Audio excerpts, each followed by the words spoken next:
All right, this is Chapter 3, question number 7. I know on page 127 they actually give you the output of your optimal solution, but let's go ahead and do it ourselves in Excel. The only thing you have to be careful of is you need a formula for the objective function, and then you need formulas for the constraints, meaning this is stock shares of U.S. Oil and Huber Steel. My maximum says I'm going to make $3 times the number of U.S. Oil shares plus $5 times the number of Huber Steel shares. So that's all I did here was I created my max function dependent on what my decision variables are, and I press enter.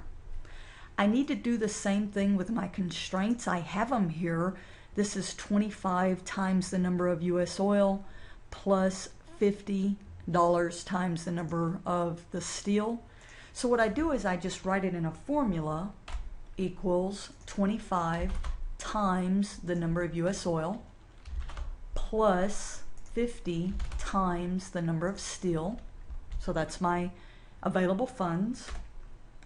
Then I do my risk, which is 50 cents times the number of U.S. oil plus 25 cents times the number of Huber Steel. And then finally my maximum shares of U.S. oil, 1 times however many, has to be less than 1,000. And so now what I'm going to do is I'm going to recreate on page 127 just so you're comfortable with doing this. So I go to my data tab, my solver, and my objective is this cell right here. My changing variable cells are my decision variables, so I highlight those. And then my constraints, let's go ahead and just recreate these, are this left side, which were the formulas, less than or equal to the available funds, risk, and max shares. And so I click OK. I make sure this is simplex and that all my variables are non-negative. I click solve, and before I do anything else, you can see on page 127, here is your answer to part A of your objective function, which says the best thing to do would be to buy 800 shares of U.S. oil and 1,200 shares of Huber Steel. This would give me the maximum amount that I could get my estimated annual return, which would be $8,400. All right, so over here, I'm going to click Answer and Sensitivity. And when I click OK, what happens is it creates 2 new tabs down here. So let's look at the answer report to help me with Part B. Part B asks, what constraints are binding? You're looking right here at your slack variables. In other words, your slack variable is what's not being used.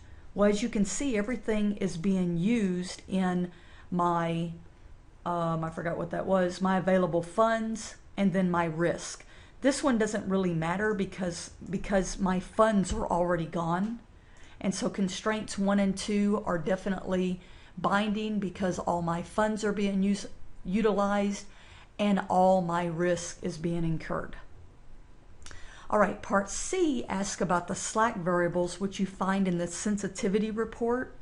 Unfortunately, they call it something different. They call it dual price. They call it shadow price, but this is the same thing as your dual price. So this column here is your dual price. What this means is if I could add $1 more, in this case, to the funds available, my objective, my annual return would change by 9 cents. Well, if you don't believe this, go back here.